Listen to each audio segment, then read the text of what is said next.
Bienvenidos al 17º Congreso Internacional de Educación e Innovación Interconectando Redes ante los Desafíos Educativos, con su sede presencial este año en Santiago de Chile.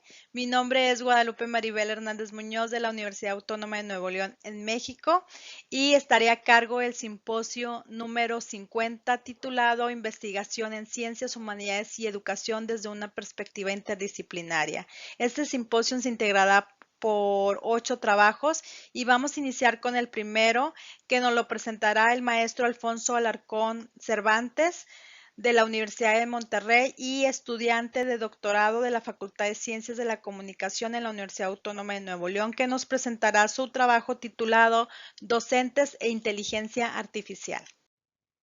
Buen día, mi nombre es Alfonso Alarcón Cervantes, estudiante del doctorado en Filosofía con acentuación en Comunicación e Innovación Educativa de la Universidad Autónoma de Nuevo León.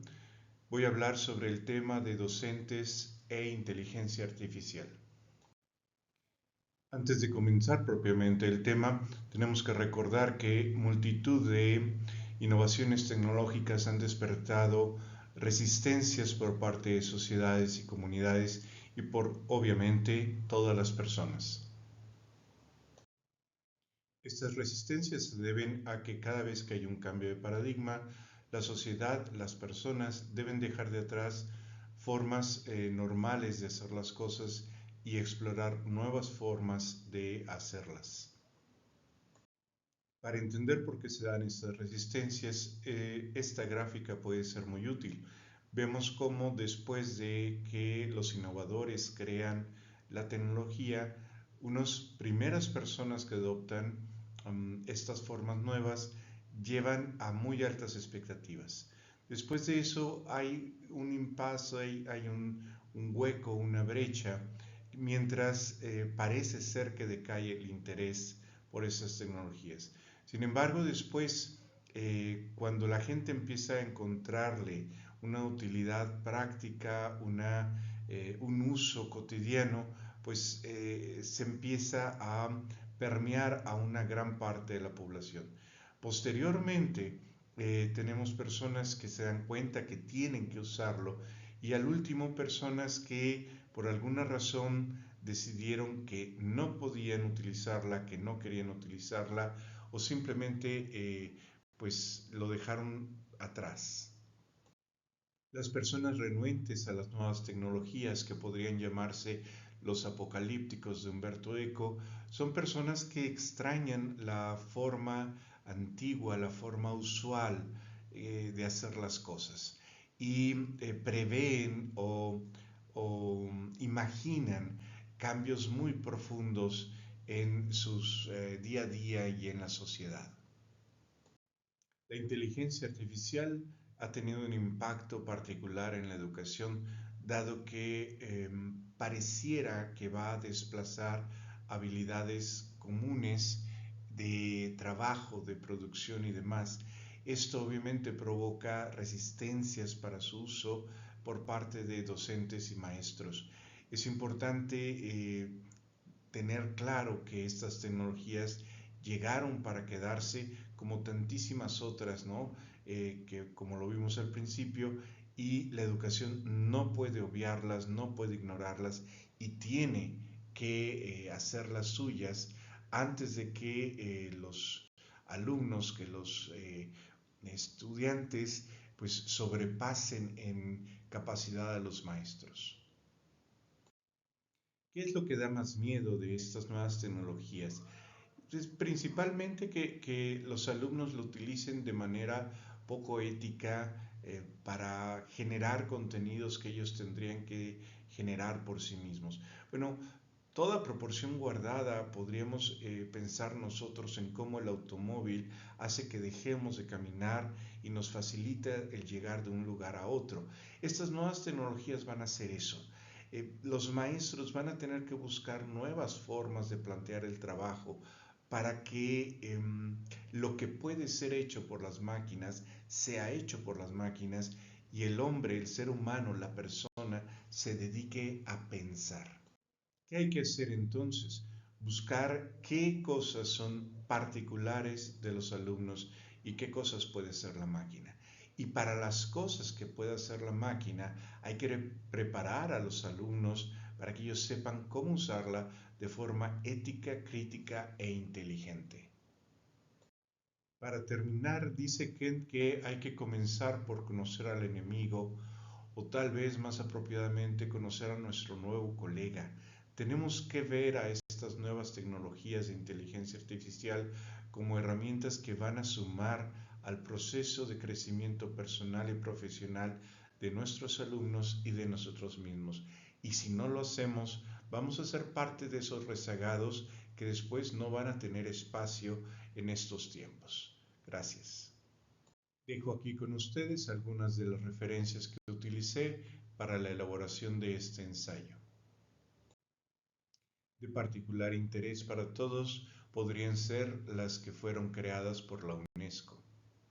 Agradezco muchísimo su atención y dejo ahí mis datos de contacto por si alguno de ustedes quiere o necesita algo más de información. Millones de gracias y mis mejores deseos para un excelente día.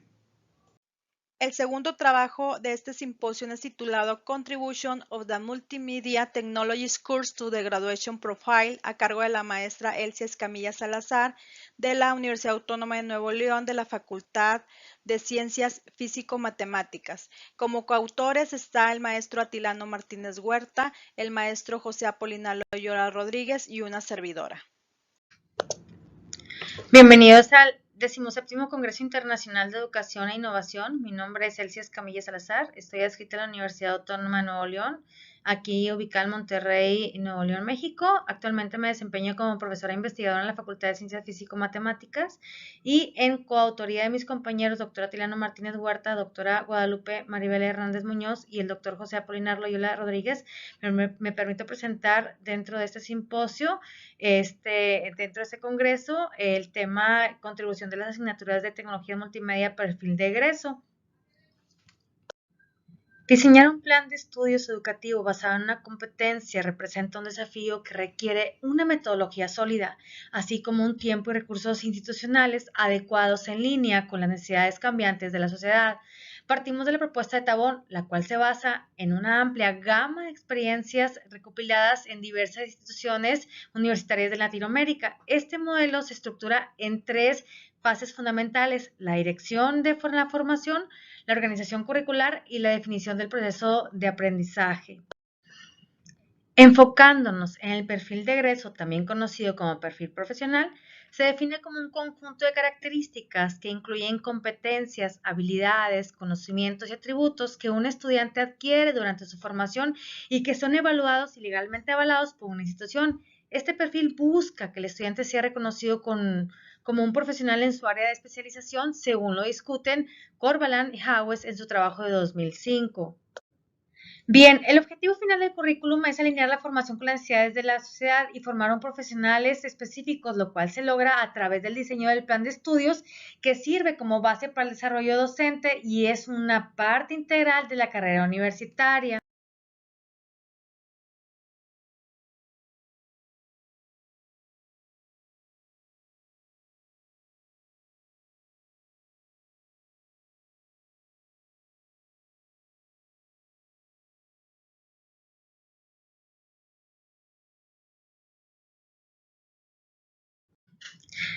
Se utilizaron entrevistas a profundidad realizadas a través de varios medios como WhatsApp, Teams, plataforma de comunicación, audio, video y texto.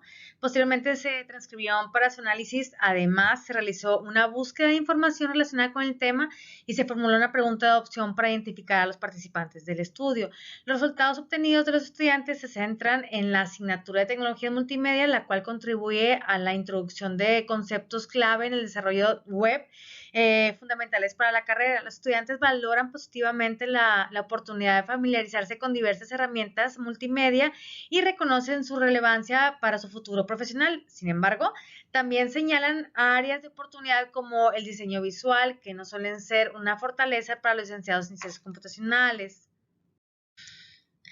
Por parte de los egresados se destacó la aplicación de práctica de los conocimientos adquiridos en esta asignatura en su vida profesional. lo que les ha permitido aprender mejor conceptos de programación web y diversos formatos multimedia a raíz de los conocimientos adquiridos en clase. En cuanto a los profesores, se evidencia su familiaridad con el perfil de egreso y su importancia en el desarrollo de los contenidos curricular, y también se destaca lo que es la necesidad de incluir materiales o materias que se alinean con la demanda del mercado laboral y que permite a los futuros egresados adquirir competencias relevantes a ese fin.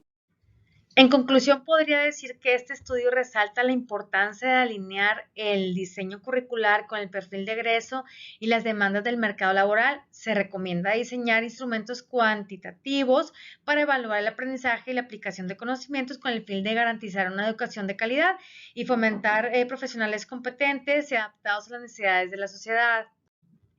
A nombre de mis compañeros y una servidora, agradezco mucho su atención en este simposio.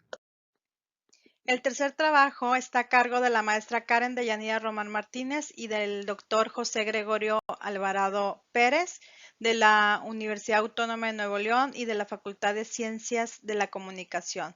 El tema que nos presentarán es percepción y estereotipos en investigadores, evaluación de estudiantes universitarios.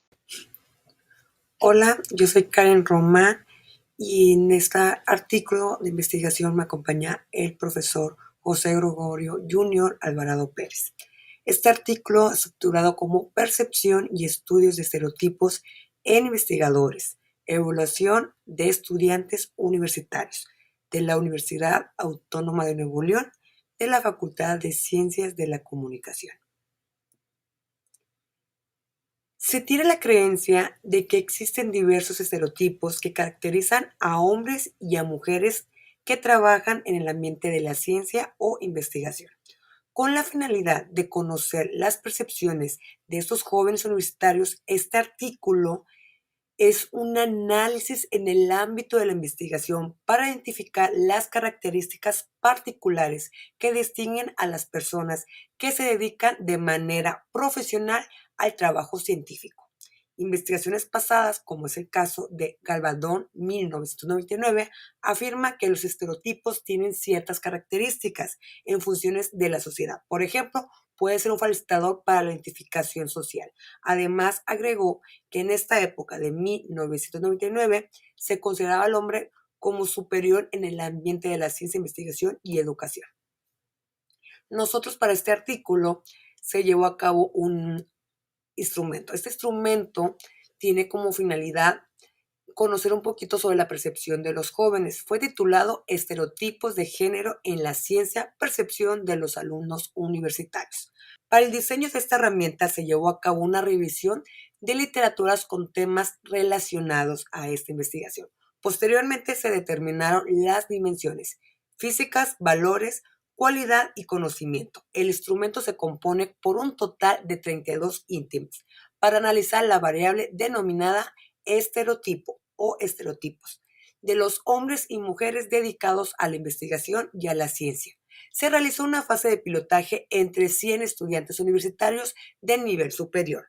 Para su aplicación se utilizó la plataforma Google Form con un cuestionario de 40 reactivos divididos en 3 apartados. El primero de esos apartados se refiere a los datos sociodemográficos, edad, estado civil, datos particulares de los participantes. El segundo y el tercero es la percepción de los estudiantes sobre las mujeres y los hombres en la ciencia. Es preciso indicar que para validar ese instrumento se analizó en un coeficiente de fiabilidad del alfa de Chrome, el cual se obtuvo una medición de 9.95, lo cual indica una alta confiabilidad del instrumento diseñado. Aquí muestro algunas de las figuras de nuestro instrumento. Estos son los resultados, como ustedes pueden estar observando en pantalla, figura 1, 2, 3, 4, 6 y 7, donde nos hablan sobre las mujeres y hombres que fueron evaluados por nuestros estudiantes en una escala desde 1, donde era totalmente desacuerdo, a llegar al número 7 con totalmente de acuerdo. Con estas dimensiones: elegantes, modernos, atractivos, adultos, responsables, honestos, comprometidos, colaboradores, curiosos, disciplinados, líderes independientes, inteligentes, lógicos, profesionales, ingeniosos, responsables, honestos, comprometidos, independientes, curiosos, disciplinados, líderes e independientes, tanto en hombres como en mujeres. Como ustedes están viendo en pantalla, pues bueno, en esta ocasión, en este instrumento que se llevó a cabo en el 2023, los estudiantes ya alcanzaban a percibir a hombres y mujeres con las mismas cualidades en el mundo de la ciencia e investigación. El análisis de esta variable estereotipo se realizó en un trabajo de investigación que permite indicar qué tan actual son esos resultados. ¿Qué quiere decir esto? Que en la primera investigación que yo les mencionaba de 1969 había un margen grande, una brecha donde existía y se considera superior al hombre a comparación de las mujeres. Ambos géneros son percibidos de manera más igualitaria según los estudiantes universitarios que participaron en este instrumento. Pero también Rosario y Beatriz en el 2014 afirmaron que aún que esos estereotipos siguen en la actualidad, la brecha ha ido reduciendo. Ellas en otro instrumento en el 2014 vieron que este índice iba bajando, que esta brecha se había ido reduciendo, cosa que confirmamos en el instrumento en el 2023. Sin embargo, se cabe mencionar que esta investigación se llevó a cabo con 100 estudiantes. La invitación es llevar a cabo esta investigación a una mayor escala, con una mayor cantidad de participantes. Aquí hay un poco de las referencias. Muchas gracias por su. El tercer trabajo está a cargo de Arlén Portugal Toro, Luis Antonio Valderas Ruiz y Angélica Vences Esparza de la Universidad Autónoma de Nuevo León, de la Facultad de Filosofía y Letras. Este trabajo lo presentará la maestra Arlén Portugal Toro y es titulado The Role of Cognitive Affective Processes in Students' Oral Communication. Hola, buen día. Mi nombre es Arlén Portugal y estoy aquí para compartirles la investigación titulada The Role of Cognitive Affective Processes in ESL Students' Oral Communication, que se hizo en conjunto con el doctor Luis Antonio Valderas Ruiz y la doctora Angélica Vences Esparza de la Universidad Autónoma de Nuevo León, Facultad de Filosofía y Letras. El idioma inglés ha pasado a formar parte de esta era moderna debido principalmente a la globalización y la tecnología. El inglés ya no es el idioma de un cierto número de naciones, sino que es el idioma del mundo. Hablar una segunda lengua, en este caso el idioma inglés, se considera una habilidad necesaria en distintos campos y disciplinas. Por lo tanto, el poder hablar de manera fluida se convierte en una habilidad primordial en el estudiante de idiomas. Existen diferentes factores que pueden influir en la capacidad de los alumnos para comunicarse en inglés. El presente trabajo explora los procesos cognitivos y afectivos que intervienen en el rendimiento comunicativo oral de los estudiantes de inglés como lengua extranjera. En las últimas décadas ha crecido el interés por escribir sobre la cognición y la emoción conjuntamente. Desde la perspectiva de la teoría sociocultural de Vygotsky, la cognición y la emoción se consideran elementos fundamentales de la conciencia humana. Swain, por su parte, afirmó que aunque el estudio de la adquisición de una segunda lengua se centró durante muchos años en paradigmas que daban prioridad a la cognición sobre las emociones también median en el aprendizaje de las lenguas. Brown considera que, para conseguir una comunicación más eficaz, es necesario comprender los estados cognitivos y afectivos de una persona. La presente investigación adoptó el paradigma de investigación cuantitativa con un diseño no experimental de alcance descriptivo. Se identificaron dos constructos, procesos cognitivos y procesos afectivos. Se diseñaron dos instrumentos de escala Likert de 5 puntos para recoger datos, uno para los procesos cognitivos llamado escala POM, que se refiere a la Perception, Attention, Learning y Memory, y otro para los procesos afectivos llamado escala WORM, que se refiere a Willingness to Communicate, Attention, Risk-Taking and Motivation. Ambos instrumentos fueron validados por 5 expertos y sometidos a su prueba, y su fiabilidad se determinó mediante el uso del alfa de Cronbach. Se realizó un análisis estadístico de los datos para escribir, a partir de los límites superior e inferior, los resultados más significativos de cada una de las variables. Estos son los de los procesos cognitivos. Y aquí tenemos los procesos afectivos. A continuación se presentan los hallazgos. Hallazgo 1. Los alumnos autoevalúan sus procesos cognitivo-afectivos en un punto intermedio de la escala, indicando que no están ni de acuerdo ni en desacuerdo en los indicadores relacionados con las variables de disposición a la comunicación, ansiedad, toma de riesgos, percepción, atención, aprendizaje y memoria asociadas al aprendizaje del idioma inglés y su capacidad de comunicación. Hallazgo 2. Los alumnos valoran positivamente su motivación por aprender inglés con una media de 4.3, destacando su motivación extrínseca al valorar con una media de 4.6 su interés por obtener otros beneficios como certificaciones, becas o viajes. Hallazgo 3.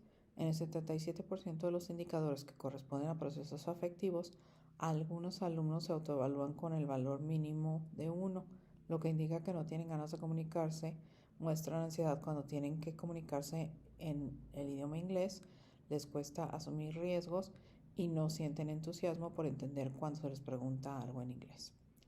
Hallazgo 4. En el 83% de los indicadores para los procesos cognitivos, algunos estudiantes evaluaron los indicadores con la puntuación más baja, lo que demuestra que su percepción del aprendizaje de la lengua inglesa es negativa. Estos valores también muestran que los procesos de atención, memoria y estrategias de aprendizaje que los estudiantes utilizan para aprender el idioma inglés o su habilidad para comunicarse no se han desarrollado completamente. Como conclusiones tenemos que esta investigación nos ayuda a reconocer la importancia no solo del aspecto cognitivo, sino también del afectivo en el aprendizaje, en este caso, el de un segundo idioma.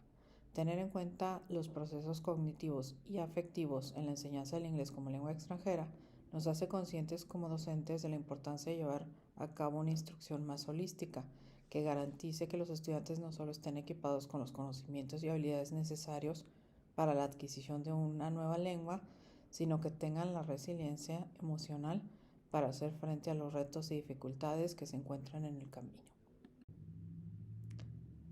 Por su atención, muchas gracias y dejamos nuestros mails para cualquier duda o comentario.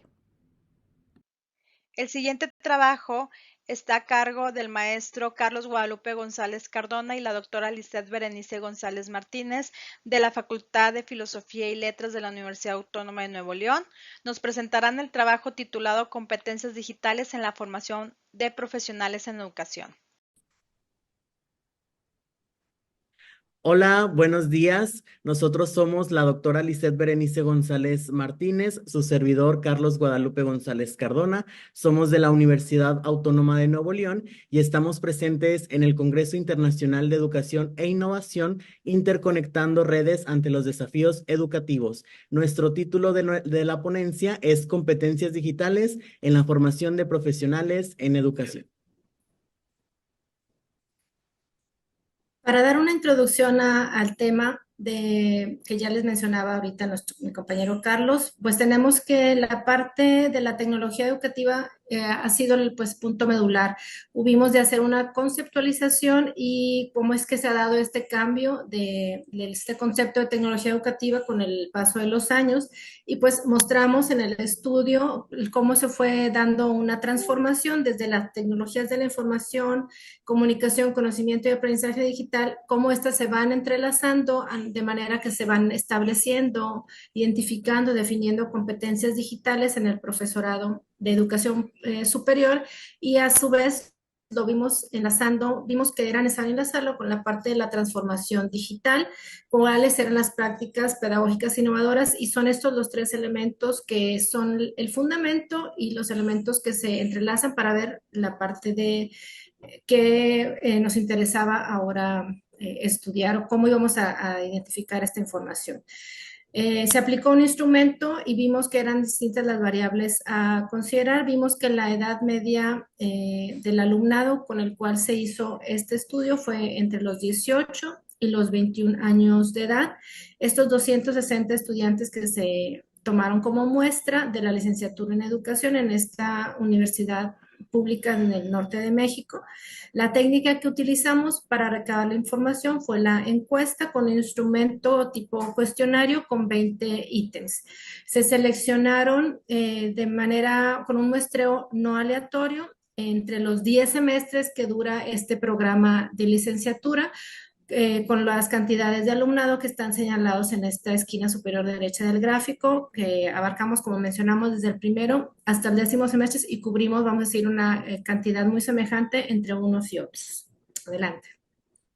Muy bien. En cuestión de los resultados que obtuvimos, denotamos una gran tendencia en cuestión de frecuencia hacia el lado de acuerdo. Esta escala Likert estuvo conformada por totalmente en desacuerdo, ni de acuerdo ni en desacuerdo, de acuerdo y totalmente de acuerdo.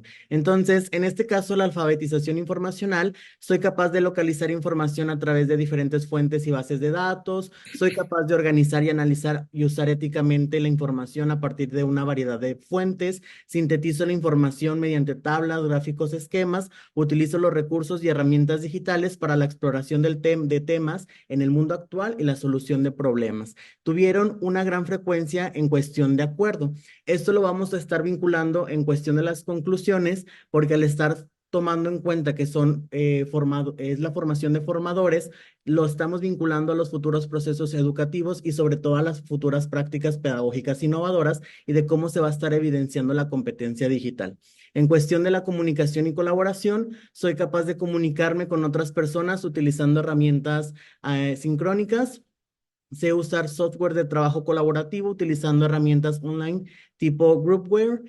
Soy capaz de comunicarme con otras personas utilizando herramientas asincrónicas y uso de manera eficaz la plataforma institucional de mi universidad para comunicarme y entregar tareas. De igual manera, solamente en dos de los casos, estuvieron totalmente de acuerdo porque son prácticas que dentro de la universidad se conllevan y se desarrollan para su uso tanto académico como personal y que también sea de manera profesional junto con los profesores. En este caso también, pues estuvo de acuerdo el alumnado en cuestión del desarrollo y aplicación de la competencia dentro de sus procesos formativos. En cuestión de creación de contenido digital, soy capaz de utilizar distintas herramientas de tratamiento de imagen, audio o video digital, domino las herramientas de la web 4.0 para compartir y utilizar recursos en línea, soy capaz de crear trabajos originales utilizando los recursos emergentes y desarrollo materiales donde utilizo las TIC de manera creativa. Nuevamente, la frecuencia estuvo en la parte de acuerdo, de cómo se utiliza la creación, el respeto a las licencias, etcétera, para utilizar los materiales que se van directamente hacia las prácticas en educación superior. En cuestión de seguridad, promuevo y practico uso seguro, legal y responsable de las TIC, identifico tendencias, previendo la posibilidad de utilización que me prestan las TIC, respeto derechos de autor y copyright justamente en estos materiales para que en la parte de la seguridad, bueno, haya también la manera de cómo se va a estar procediendo en dado caso que se esté utilizando y dar los créditos necesarios y configuro y prevengo situaciones que tengan que ver con hardware, software o redes sociales. Nuevamente, la tendencia predominante fue aquella que estuvo totalmente de acuerdo. Y finalmente, resolución de problemas. Planifico búsquedas de información para la resolución de problemas. Sé identificar la información relevante, evaluando diferentes fuentes y su procedencia. Investigo y resuelvo problemas en los sistemas de aplicaciones y sé analizar las capacidades y limitaciones de los recursos y plataformas. Su predominancia fue de acuerdo justamente en la aplicación de las prácticas en educación superior. Con todo esto, podemos concluir que la competencia digital en la formación de formadores pues está presente en una frecuencia avanzada, es decir, que estos futuros licenciados en educación tienen un desarrollo avanzado de las competencias, ya que las aplican de manera importante en sus procesos educativos. Sin embargo, también es resaltable que debemos de seguir incorporando más actividades, más estrategias, más momentos en los cuales estos futuros profesionales en educación busquen y puedan fortalecer el desarrollo de estas competencias digitales, porque definitivamente va a ser un elemento que va a hablar de su actualización, de sus prácticas pedagógicas y pues obviamente por esto a la innovación de los mismos. Agradecemos la atención a esta comunicación de parte de una servidora doctora Lizeth Berenice González Martínez y el siguiente trabajo a cargo del maestro Eduardo Zambrano Garza, estudiante de la Facultad de Ciencias de la Comunicación de la Universidad Autónoma de Nuevo León, Nos presentará el trabajo titulado Los pilares de la industria 4.0 y su relación con las competencias blandas. Hola, ¿qué tal? Primero que nada les quiero agradecer mucho la invitación al Congreso Internacional de Educación e Innovación. Mi nombre es Eduardo Zambrano Garza y actualmente estudio mi doctorado en Filosofía con orientación en Comunicación e Innovación Educativa. Lo que les vengo a platicar es sobre los pilares de la industria 4.0 y su relación con las competencias blandas. Siempre he tenido una pasión por la industria. La 1, 2, 3 y 4 se me hace que son momentos clave, momentos muy radicales en los que cambia la educación, la sociedad, la manera de interactuar y todo. Pero en específico, esta 4.0 creo que va con un ímpetu exagerado y vertiginoso por crecer. De hecho, toda la inteligencia artificial, la realidad aumentada, la impresión 3D, la robótica, el Internet de las cosas, todo eso va avanzando rapidísimo y la educación también tiene que estar a ese nivel. Entonces, a continuación, les platicaré más a detalle sobre esta investigación. Bueno, en este gráfico, de hecho, fue creado con inteligencia artificial. Quiero mostrar el momento clave de la investigación, que es aquel que recién se ha graduado o está por graduarse y tiene muchas expectativas de poner en práctica todo lo aprendido y se topa con un capital humano que requiere un tipo de habilidades que la industria 4.0 necesita, que son aquellos tipos de requerimientos nuevos y todo. Entonces quiero empatar un poquito y conocer qué es lo que está pasando en ese momento clave. Bueno, pues aterrizando la investigación, fueron en 6 dimensiones bastante importantes. La primera, las comento rápido, son los variables sociodemográficos, son aquellos donde le preguntamos género, edad, la formación universitaria, queríamos saber si están estudiando actualmente, si se graduaron, no sé cuánto fue, la inserción laboral, si ya se ha topado con ese golpe de buscar un trabajo, si lo ha encontrado. Dominio laboral es preguntarle a las personas si se sienten lo suficientemente aptas como para tomar un trabajo de la industria 4.0. Los conocimientos sobre la revolución industrial, aquí les pregunto si en la escuela o en la universidad le dieron suficientes herramientas para poder conocer o desmenuzar realmente lo que está pasando. Y el sexto es el dominio sobre la revolución industrial, el dominio sobre si se han topado con alguna de estas tecnologías y si la dominan. Bueno, aquí es importante también mencionar qué es la industria 4.0. Hay diferentes conceptos que le han ido agregando y quitando, entonces les quiero aclarar exactamente que estos son los términos que se tomaron en cuenta en esta investigación. La primera es Big Data. Big Data es toda esa cantidad masiva de información. La inteligencia artificial, bueno, es el concepto creo que más conocido de todos. Es como el de la inteligencia artificial generativa, como ChatGPT y ese tipo de inteligencia.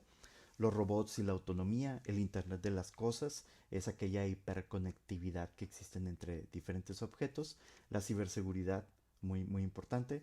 La información en la nube y la impresión 3D. Estos son los conceptos que engloban la industria 4.0. Bueno, la investigación arrojó datos bastante interesantes y les voy a comentar estas 4 que creo que también resultan bastante interesantes. La primera, le preguntamos, ¿te sientes como estudiante preparado para comenzar a desarrollarte en tu especialidad?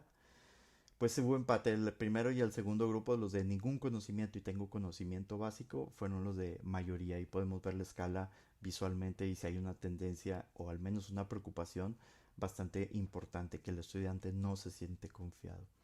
La siguiente dice, ¿te sientes como estudiante capacitado para afrontar el reto de la inteligencia artificial? Bueno, y la mayoría se siente con conocimiento moderado. En segundo nivel está el conocimiento básico y luego no tiene ningún conocimiento. Es realmente preocupante que no puedan dominar la inteligencia artificial o al menos no dominar, al menos la percepción que ellos tienen, que a lo mejor también pudiera ser un sesgo cognitivo. La siguiente dice, los maestros están listos para enfrentar las nuevas tecnologías de la industria 4.0 y ahí sí pareciera que hubo una desviación estándar, hubo mucha ambigüedad en las preguntas, no están muchos ni sí ni no, entonces creo que también es importante marcar esa fuerza y esa autoridad, ¿no? en la industria 4.0. Y por último dice, ¿la inteligencia artificial pudiera ser una amenaza para tus roles laborales? Pues bueno, todos se sienten con conocimiento moderado, eso es bastante positivo porque los datos que arrojan ciertas revistas o algo así de los roles pues son bastante significativos.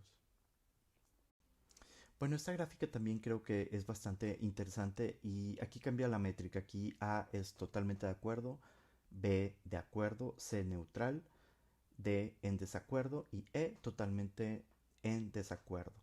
Y aquí la pregunta es, ¿las tareas que pueden ser reemplazadas por la inteligencia artificial pueden ser aquellas relacionadas con la inteligencia, con la creatividad?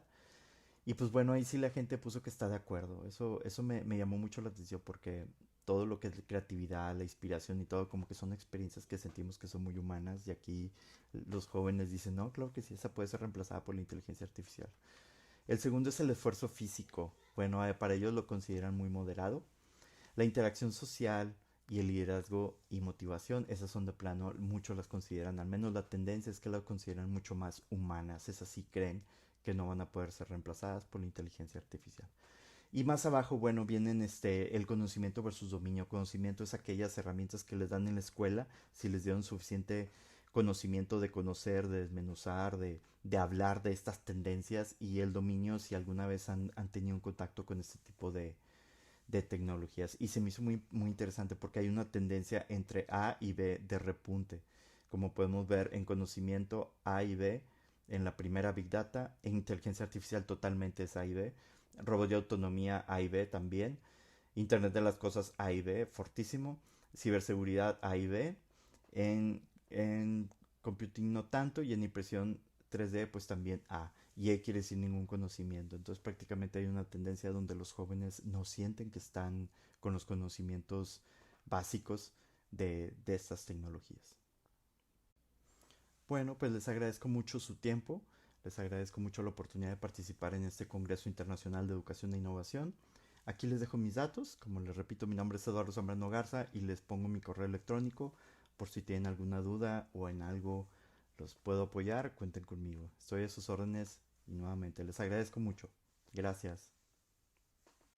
La siguiente ponencia dentro de este simposio es titulado Experiencias de formación docente continua en el marco de la nueva escuela mexicana, que estará a cargo de la maestra Claudia Nelly Aguirre Carrión y de su coautora, la doctora Beatriz Liliana de Ita Rubio. Buenos días. Un gusto estar con ustedes en este Congreso Internacional de Educación e Innovación.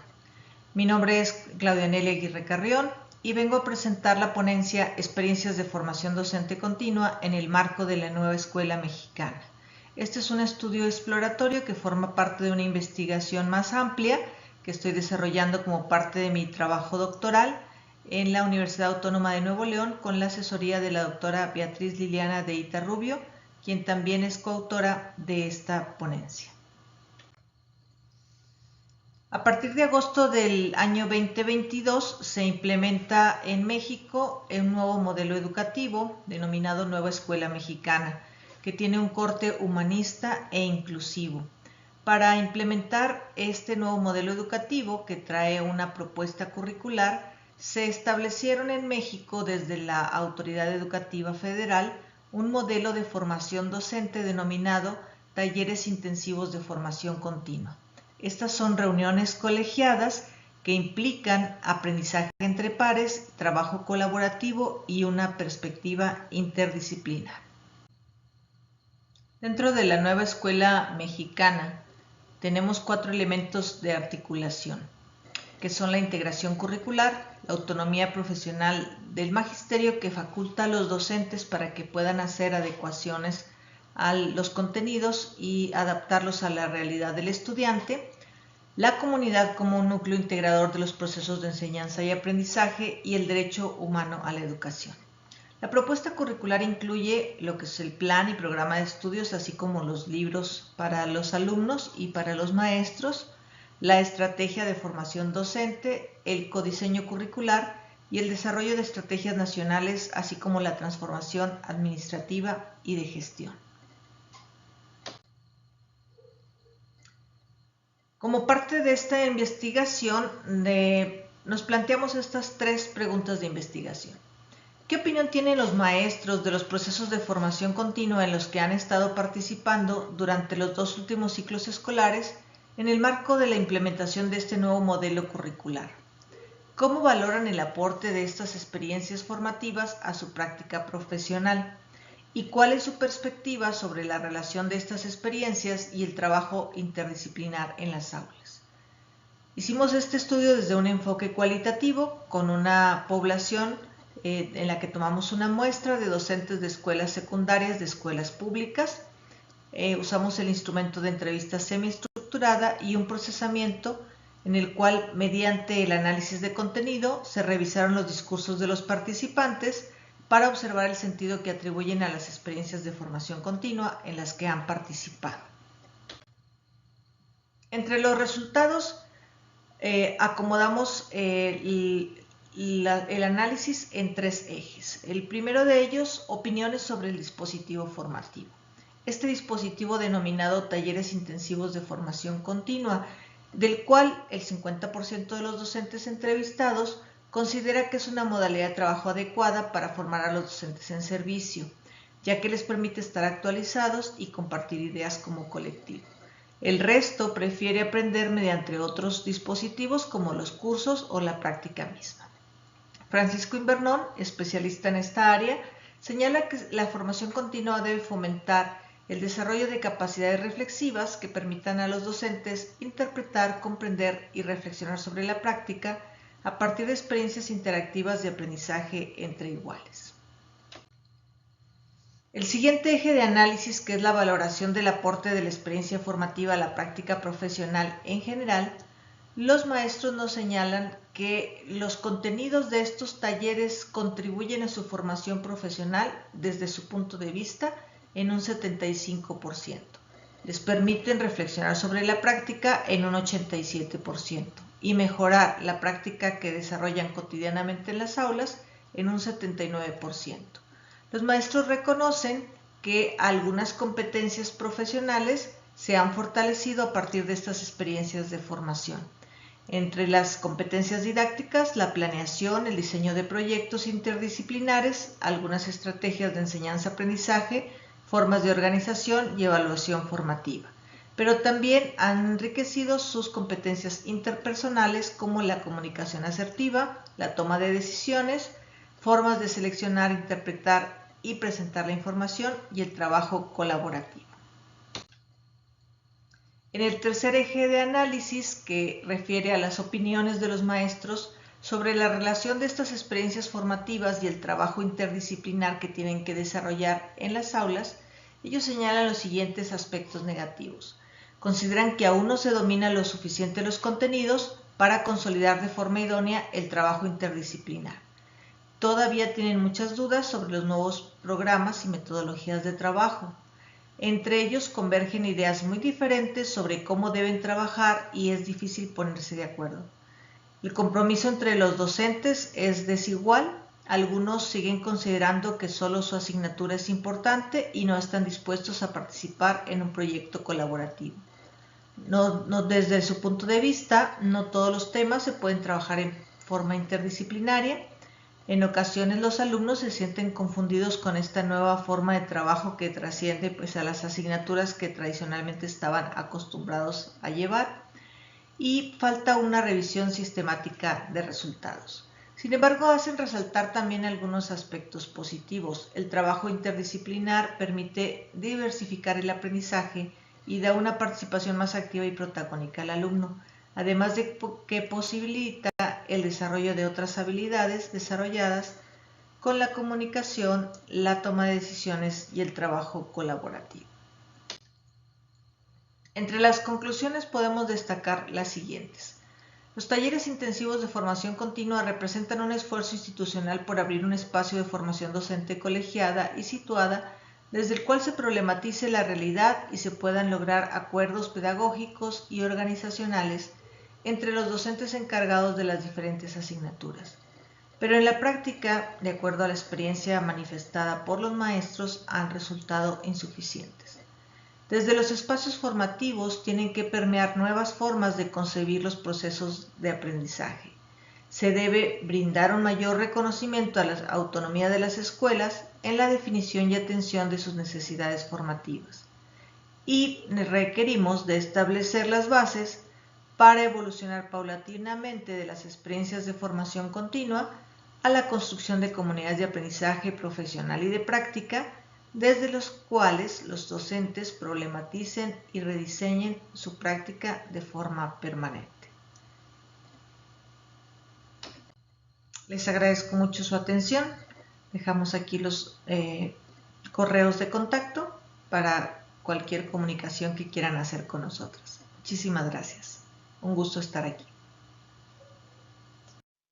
Cerramos este simposio número 50, Investigación en Ciencias Humanidades y Educación desde una perspectiva interdisciplinaria, con el trabajo de Erika Alejandra Tamés López, estudiante de la Facultad de Ciencias de la Comunicación de la Universidad Autónoma de Nuevo León. Nos presentará su trabajo titulado Percepción del cansancio emocional en estudiantes universitarios.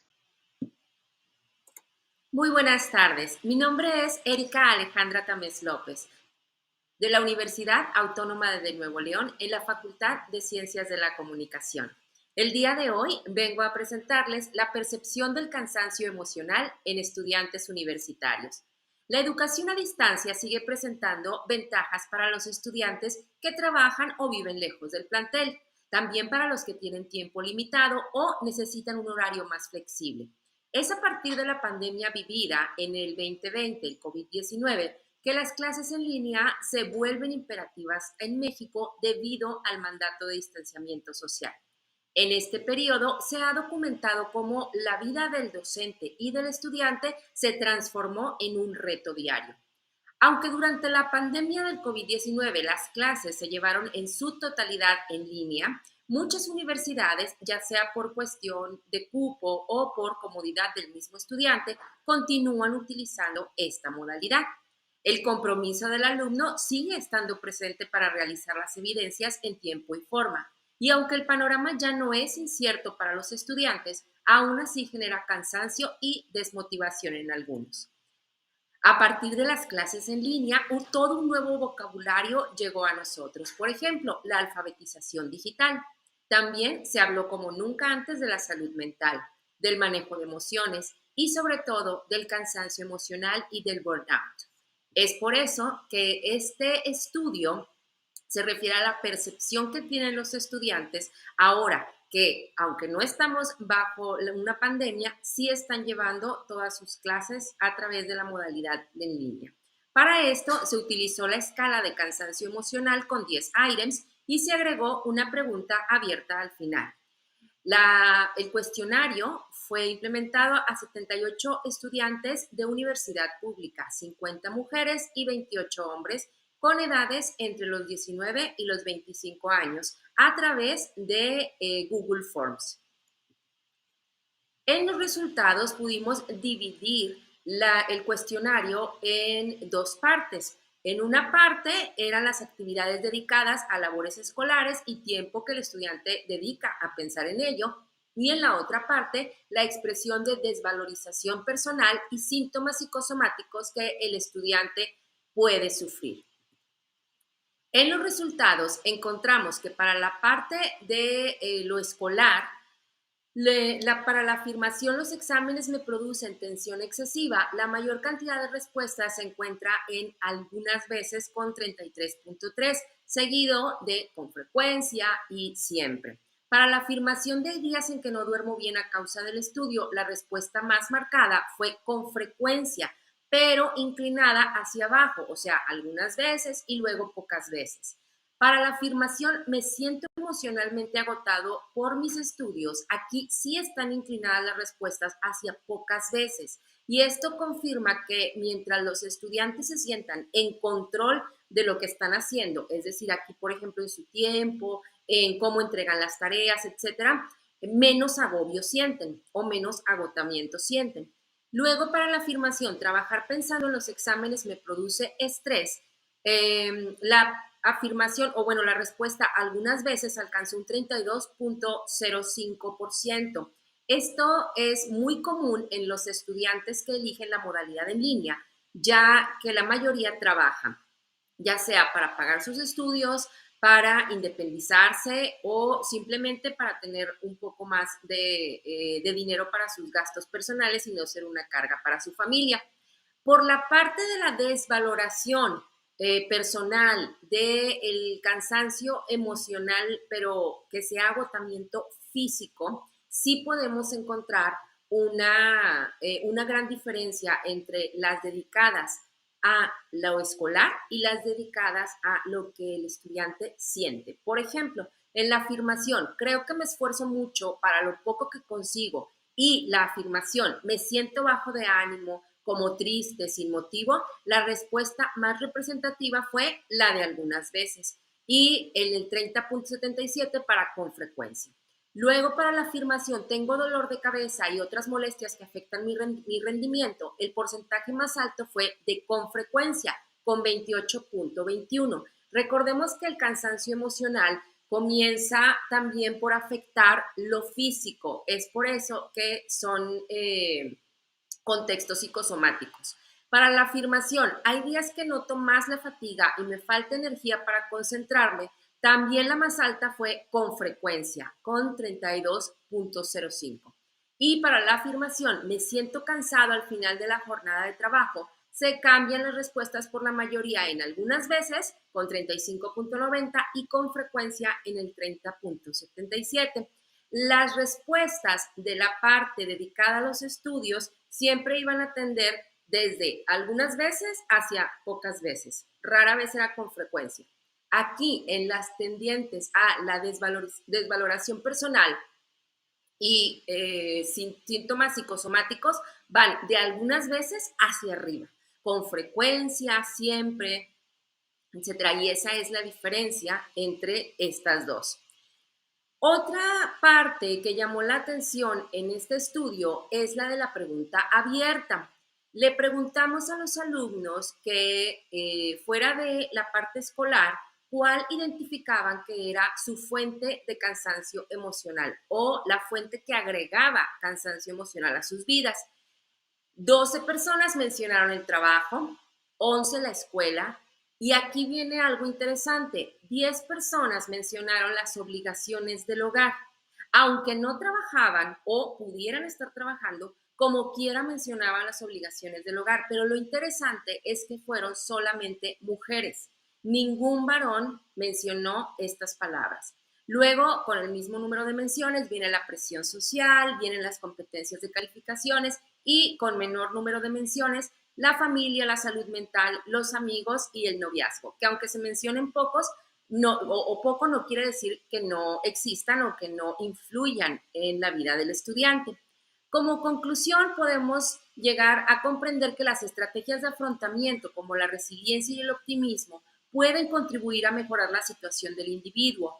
Obviamente también el apoyo en el hogar, la red familiar y el sentido de coherencia, sobre todo en las actividades académicas, contribuyen a minorar este padecimiento, aportando motivación y mejorando el estado de ánimo de los estudiantes. Se concluye también que la escala de cansancio emocional es apta para detectar oportunamente a los estudiantes que presenten un nivel de cansancio emocional alto y además aporta una visión mucho más amplia en lo que respecta al trato con el estudiante y su desempeño académico. La intervención del área de psicología es fundamental en el desarrollo de planes de trabajo y capacitación docente para dotar a los estudiantes de estrategias de afrontamiento adecuadas y que esto le lleve a mejorar su vida académica y su calidad de vida. Las referencias de este estudio pueden encontrarlas en las diapositivas finales. Y es todo. Muchas gracias por su atención. Muchas gracias a todos los ponentes. Muy interesantes todas sus investigaciones y cerramos este simposio 50, Investigación de Ciencias, Humanidades y Educación desde una perspectiva interdisciplinaria dentro del Congreso Internacional de Educación e Innovación, interconectando redes ante los desafíos educativos. Y los invitamos a seguir con los otros demás simposios y las comunicaciones que se presentan en este gran congreso. Y nos vemos el próximo año.